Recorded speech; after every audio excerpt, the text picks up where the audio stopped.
First of all, welcome and thank you for taking time today to attend the webinar. Today's speaker is Dewbert. He is an instructor with us for more than 8 years now. He teaches leadership, team leadership and effectiveness, organizational change and organizational development. He has an MA in leadership from Royal Roads University and MSc in organizational psychology from the University of London. He has worked with a variety of organizations such as Vanguard, the Development of Homeland Security, Transport Canada, Government of Alberta, the Alberta Energy Regulator, just to name a few.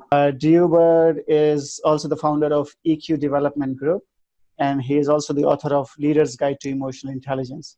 His mission is to support the development of more emotionally effective leaders and more emotionally healthy workplaces. With that, I'm going to pass it over to Drew. Thanks, Jalal. Good morning, everybody. Thank you for taking the time to join us for this webinar. And I'm very excited to talk to you about the other side of the resilience equation. Just to sort of set the stage for this, as Jalal just mentioned, I operate in a number of areas, including emotional intelligence, hardiness, risk, resilience, decision-making in organizations, and that kind of thing.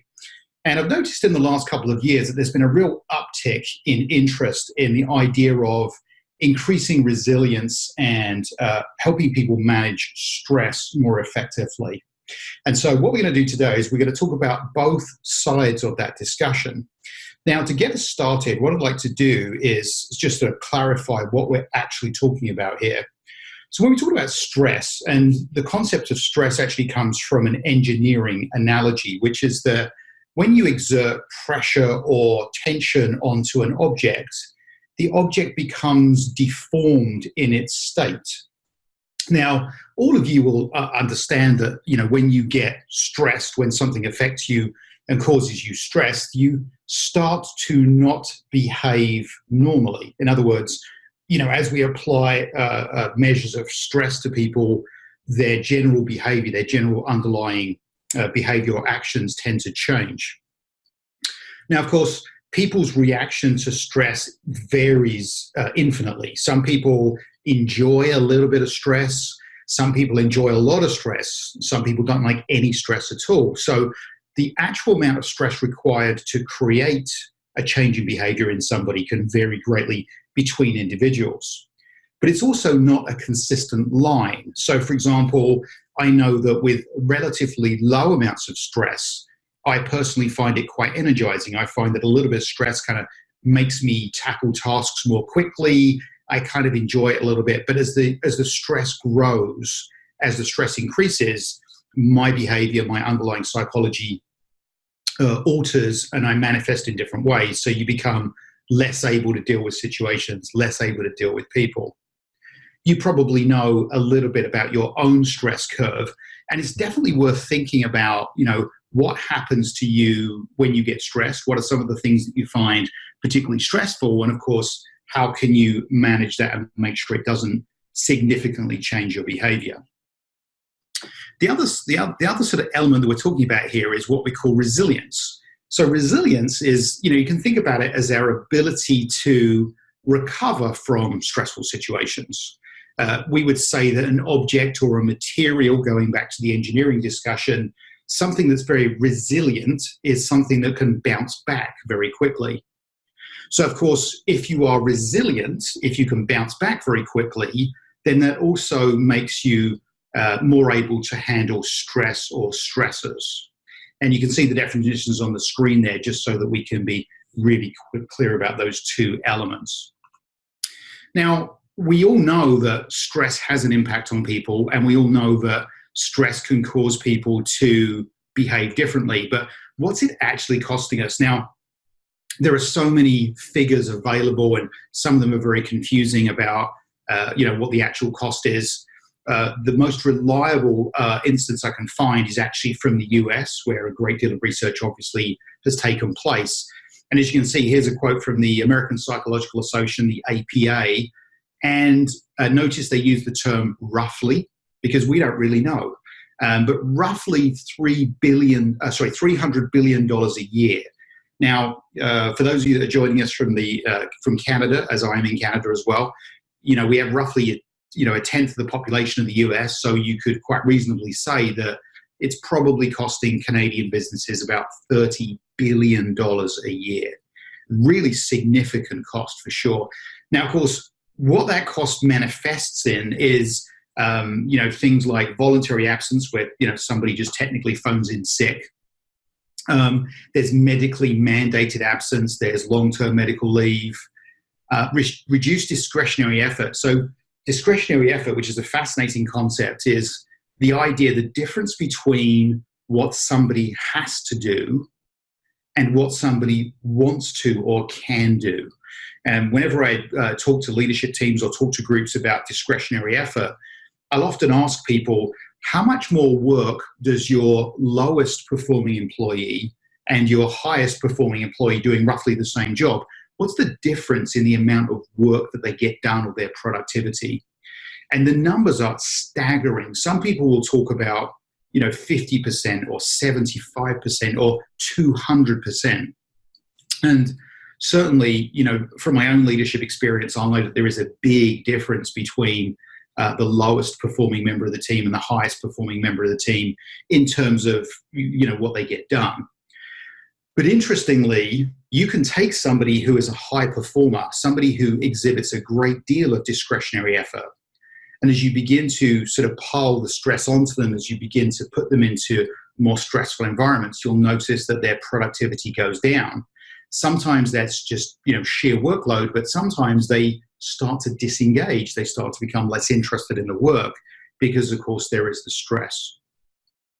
We also know that people leave jobs. In fact, it's one of the sort of top 5 or 6 reasons that people will voluntarily leave a job is because, stress or workload. They just find it's too much, and so they go and look for another opportunity somewhere else. Of course, there is a loss of productivity because, stressed people tend to not work as effectively. There's also a cultural impact as well.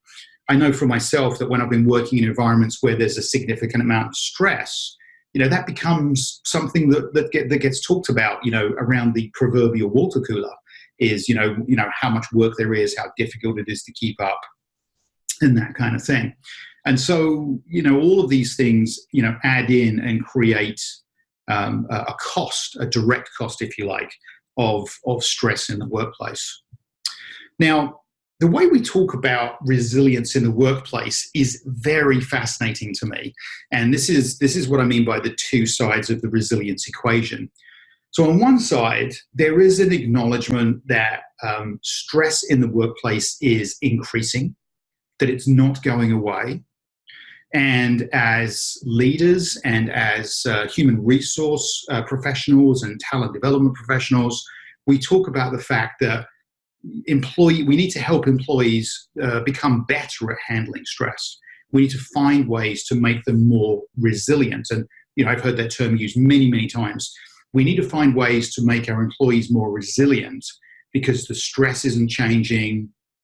The frequency and speed of information isn't changing. In fact, it's getting more significant as time goes on. So that's sort of one side. Stress is constant. It's increasing. We need employees to become better at handling it. There's another way of looking at it, though, which is that to ask, in order for us to be successful, how can we reduce stress? So on one side, we can talk about how we can make people more resilient so they can bounce back or weather stressful situations better. But there's the other side of that, which is, can we actually do things to make the workplace less stressful? How do we try and keep that stress level down? Now, of course, the left-hand side, this assumes that higher performance will be created by developing resilience.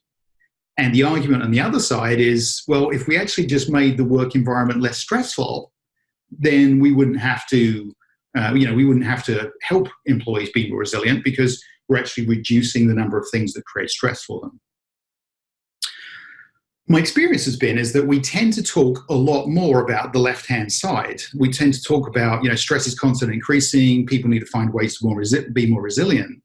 And it's only in recent years that I've seen the discussion emerge or get stronger around, well, actually, how do we reduce the stress? So rather than building the resilience, how do we reduce the stress? And of course, people's view of work and people's view of employment is changing. people are looking at work in a different way. It used to be, almost universally, get a job for those that were motivated to do so, to work their way through the organization.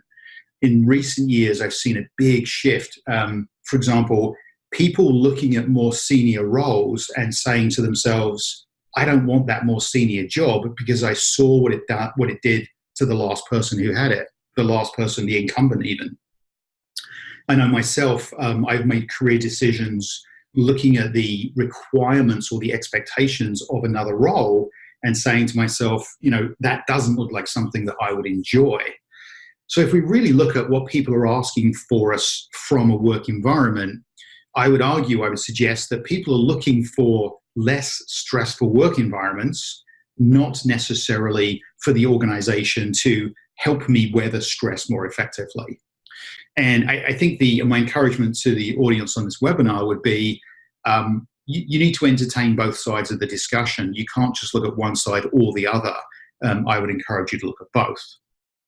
Now, of course, if you talk to many organizations, they would say, well, we are reducing stress. We're working really hard on making life less stressful. But as I'll talk to you about in a minute, that doesn't always manifest. When we think about stress, one of my favorite ways of looking at it is by thinking about books on a bookshelf. So if you have a bookshelf and you put books on it, if the shelf is strong enough, then the shelf is able to withstand the books, the weight of the books. But if you place all these heavy books, right in the middle of the shelf, over a period of time, you can cause the shelf to bend. But provided the shelf is strong enough and you don't put too much weight on it, then the shelf typically will serve its function. But if you start putting lots and lots and lots of heavy books on the shelf, that changes things. And this is where we get that deformation that we talked about earlier on, about when a person is stressed, how they change their behavior, how things become different for them. And so here you can see, placing all of these books on the shelf starts to bend in the middle. That's the deformation. A more resilient shelf wouldn't bend. That's one way of looking at it. The other way of looking at it is to say, well, let's put less books on the shelf. So 2 ways to address the problem. 1, build a stronger shelf, build resilience. 2, reduce the weight of the books, reduce the amount of stresses that we place on individuals. As I mentioned a second ago when I was talking about the last slide, I think the argument for doing so is both sides of that equation. Now, what people experience in organizations can be a little confusing. Organizations will often say, well, we want to develop a healthier workplace. So I hear that quite a lot, and it's a mission and a goal that I strongly advocate, and I'm a big fan of. We do need to create what we call more psychologically healthy workplaces. It's fascinating if you think about it, that for more than 100 years now, we've been working very hard through organizations like WorkSafe and workers' compensation to make physically safe workplaces. And the motivation for doing that obviously was to save lives and to stop injuries and to stop people from being hurt or injured at work. There's also, of course, the underlying goal, which is that we want to reduce the cost of physical health-related events. We want people to be at work. We don't want them to take time off, and so on and so on. Although we've spent a great deal of time focusing on the physical elements of the workplace, it's only in the last decade or so that we've really been looking at the psychological elements of the workplace, and realizing that psychological health, mental health, is as important as physical health. And so we should be investing as much effort and energy into creating psychologically healthy workplaces. So I hear lots of statements. Organizations say we want to create psychologically healthy workplaces, but then they create systems, processes that actually go against that. And so, of course, what we do is we do things like, somebody leaves and then we put somebody in an acting role, but have them do their old job as well. We'll shrink the size of teams, which means that the same amount of work's being done just by fewer people. We'll place performance objectives, expectations on people, performance objectives that often the individual has had no role in creating, and so they had no control over what's being asked of them. A change in the demands, a change in the requests, and of course we expect them to just find a way to do it. The other thing that's changed greatly, of course, in the last 20 or so years has been the advent of email. And, I'll talk to people quite frequently that tell me that they get 250 to 300 emails a day. Now, they'll concede that not every one of them requires them to take action, but they still have to open it, look at it, process the information, if only to decide that there's nothing they need to do with it. And so, of course, and I'm sure everybody on this call has experienced, lots and lots of email. I'll finish this webinar, I'll go to my email, I'm sure I've received, 10 or 15 emails in the background as time goes on. And of course, new messaging applications like Slack have created an even more instant way of asking or getting people's attention. And all of these requests for attention at work actually create stress. So while organizations say one thing, they will often do another. Now, we're very fortunate here because there's been a great deal of work done on, how do organizations go around this stuff? And I'm borrowing here on this slide from the work of a organizational researcher called Edgar Schein. And he said, well, when you want to look at the culture of an organization, you need to look at three elements: the basic underlying assumptions, the espoused values, in other words, what's written down, but it's the artifacts, the day-to-day things that happen in an organization that really determine what the culture is. So, basic underlying assumption is going to be that the organization is only going to give me as much work as I can do. The espoused values, the justifications, the things that get written down will say things like, we care about people's psychological well-being, we care about their health, we don't want to burn anybody out. But then, of course, the artifacts, the top layer, the number of emails I get, the number of messages I get, the number of meetings I have to go to, the amount of patients I have to see, the number of, proverbial widgets I have to make. That's my lived experience. That's my day-to-day. And so in a way, it doesn't matter how often the organization says, I care about your psychological well-being, we care about your mental health. If you're still allowing me to get 300 emails a day, that's my lived experience. So, we've got to be careful about saying one thing and then obviously doing another. And for those of you listening, I want to just sort of put out there that I understand this varies greatly between organizations. You may work for an organization where a great deal of effort is put into alignment of espoused values and lived behaviors. You might be in an organization where you feel that your mental health and well-being is very well taken care of. I don't want to take that away, but my experience has been that it's actually more common the other way, that the organization says that they care greatly about, mental health and that kind of thing, but the practices don't actually match. So if you think about individuals now, think about the individual reaction to stress. There is a sort of a progression that we go through, and it looks something like this. We go from stressor, so, the amount of work, the volume, whatever it is, and then after a period of time of being subjected to that on a frequent basis, we'll move into disillusionment. And then, of course, finally, we move into disengagement.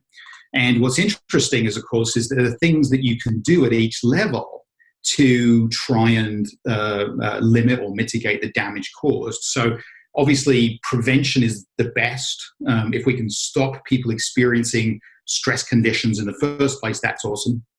When people move into disillusionment, if we can find ways to catch people early, to try and help them with workload, to try and understand what they're experiencing, the earlier the better. And of course, once they get to the disengagement phase, now we're in late intervention. This is the point where they might be, taking medical leave, taking time off, thinking about moving jobs. And honestly, in my experience, by that time, it's often too late. That person has decided that this is not a situation that works for them. And they've sort of made that mental decision to move on or do something different. And of course, late intervention at that point could be, it's less effective for sure. So, trying to talk one of your high-performing employees out of leaving when they've already decided to leave and already looking for a job is of course, a very difficult thing to do. So that brings up the question, so what actually stresses people out? And of course, some of these are the big four, probably no surprise to you. Poor relationship with the leader. People don't work hard for people. people don't work hard for a leader they don't like. That's a fairly commonly accepted paradigm. But also, a bad relationship with the leader is quite stressful. They are the person that influences and affects much of your lived experience at work. And so poor relationship with them is, one of the big stressors. Poor relationships with co-workers. If you don't like working with the people that you have to spend all day with or interact with frequently, then that's a big factor. And then workload sort of comes in there. And if you're looking at it and thinking, well, shouldn't workload be the biggest one?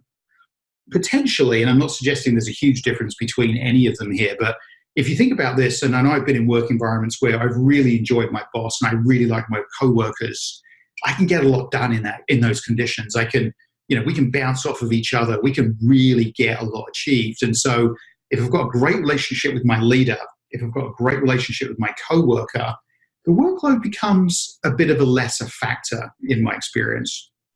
And of course, another stressor, work-life spillover. So most of us have experienced positions or jobs where you have to work at home. If you're reading email at home, if you're reading email while you're watching your kid's soccer game, then your work life has spilled over into your home life. And, sometimes it gets blurred even. If the first thing you reach for in the morning when you wake up is your phone so that you can check your email, then, you're experiencing work-life spillover.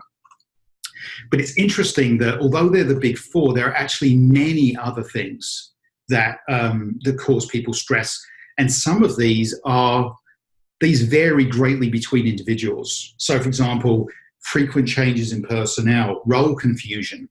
There's been quite a lot written now about the fact that knowledge workers, people who, deal with, sort of administrative stuff, managerial leadership roles, although we can tell ourselves that there is role clarity through job descriptions or instructions or performance objectives and those kind of things, a lot of people are still kind of unclear about what actually is expected and what happens when I don't meet those expectations or what even those expectations are. And so that is a source of stress. And again, these vary between individuals. Unclear norms and standards of behavior. Why is this department getting away with this when I'm not? Not understanding how work is connected to the bigger picture, lack of information about what's going on in the larger organizations, people being let go, but it's not really clear why they were let go, incongruence between what senior leaders say they're going to do and then what they actually do, and then, of course, inconsistent treatment within the team by the leader. All these things, add up to sources of stress or stress triggers for people. So, of course, the interesting thing we want to look at then is, well, what can you do about it? And what's interesting is that much of the research around stress focuses on education more than anything. So, we ask ourselves, things like, do leaders really understand, do leaders in the organization really understand what stress is and how it affects other people? Because, of course, there's an assumption that the leader can make that what they find stressful and their stress reactions are going to be the same for their team. And anybody that's led a group or a team for any period of time, you get to a point where you realize the group doesn't think the way I do, the group doesn't work the way I do, and therefore the group isn't going to react to stressful stresses the way that I do. Something that we've seen a big increase in recent years is it's okay to talk about stress and mental health.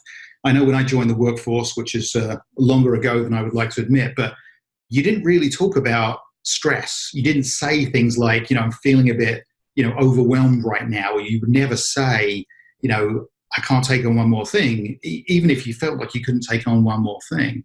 And so making it okay to talk about stress and mental health at work is a big sort of factor.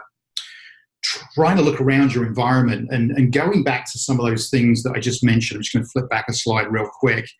Going back to some of these things and thinking, if I use this as a checklist, how well am I doing with my group around, the things that could trigger stress for me? And then, of course, when somebody does tell you that they're stressed or they need help, take it seriously. The early intervention, make it okay for somebody to come to you and say, feeling kind of overwhelmed right now. Can I talk to you about it? Can I get some help? Can you give me some support? Maybe I can get some mentoring. all of those kinds of things can really help.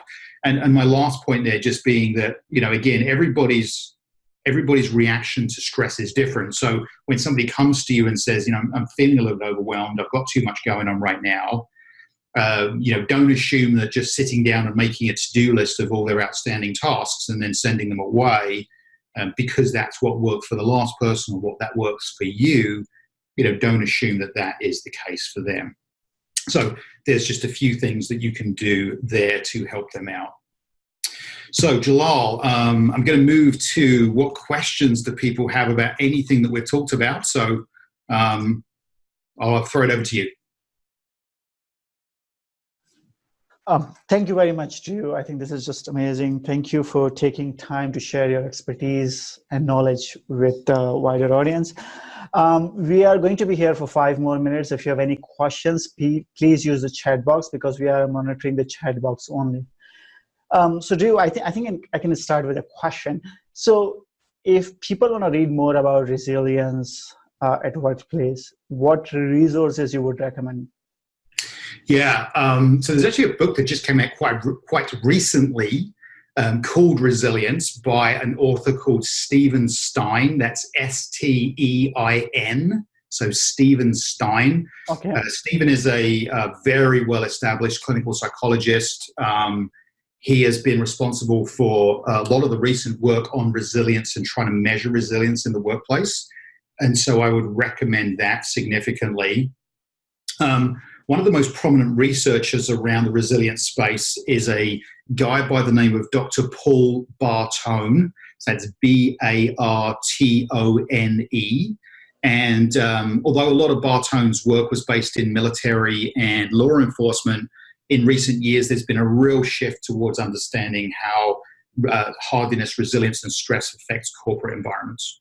Okay, that's great. I think what I can do is when I send my follow-up email with a webinar recording, I can include those resources in my email. Sure okay. thing.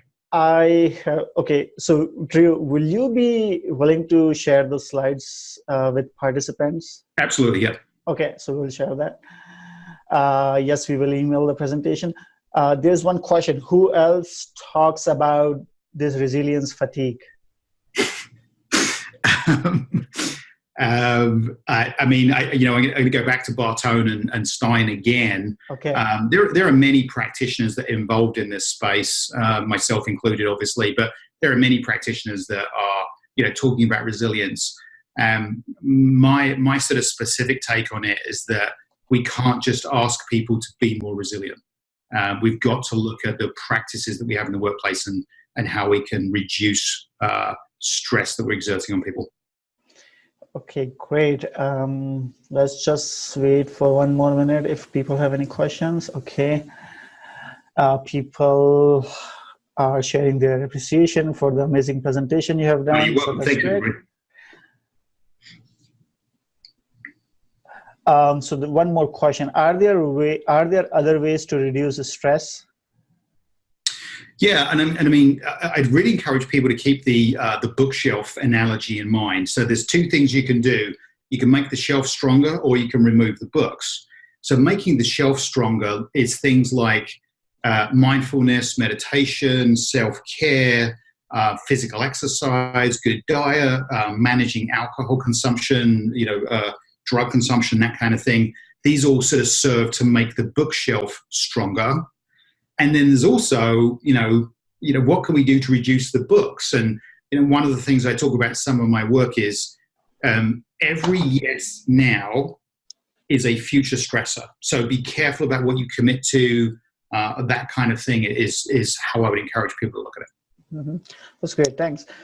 So one more question. Can you help comment on how to reach those who traditionally are quite resilient?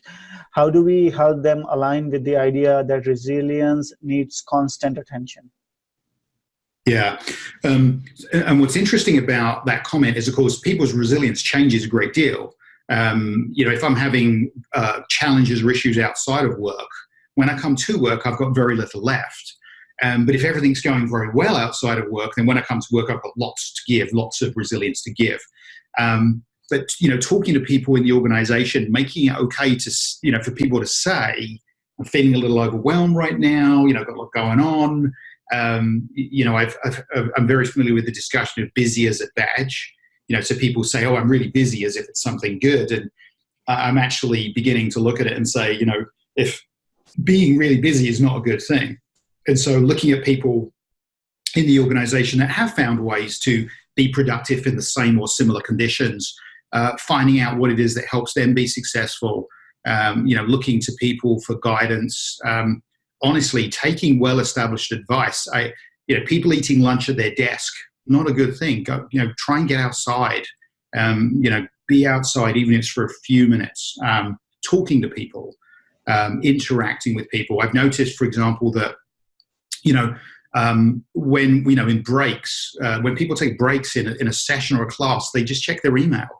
And instead, they could be talking to each other and, sort of connecting as human beings. And so it's a very complicated discussion. It depends greatly on the individual. Mm-hmm. Great. One more question. So sometimes people offer self-care as a solution to many of our life stressors. So at what point do you think that self-care should no longer be an option? At what point is self-care no longer? I think it's always an option. At the end of the day, there's the old. Everybody knows. You get on an airplane and they say, make sure you secure your own mask before helping others. If you're not taking care of yourself, then your ability to take care of other people on an extended basis is going to be severely impacted. And I know very, very few people that have the self-care thing fully figured out. So I think always looking at your situation and asking, what can I do for me, is very important. That isn't meant to be narcissistic or self-indulged or anything else. That's around, in order to be supportive to other people, particularly if you're a parent or you're a team leader or in a leadership position, you've got to be doing okay yourself to be able to help others. Okay, great. I think, so I'll take two more questions just to be mindful of the time we have. One question we have is, we are in a big change management process that makes no sense.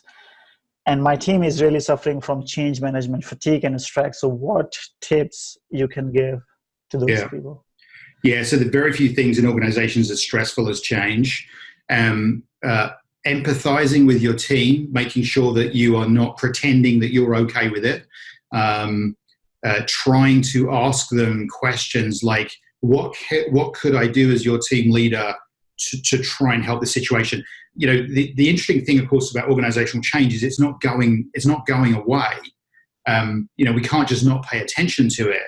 So team leaders should, my encouragement to team leaders would be to try and share as much information as you could possibly get, explain the rationales for things, go on fact-finding missions, ask for rationales.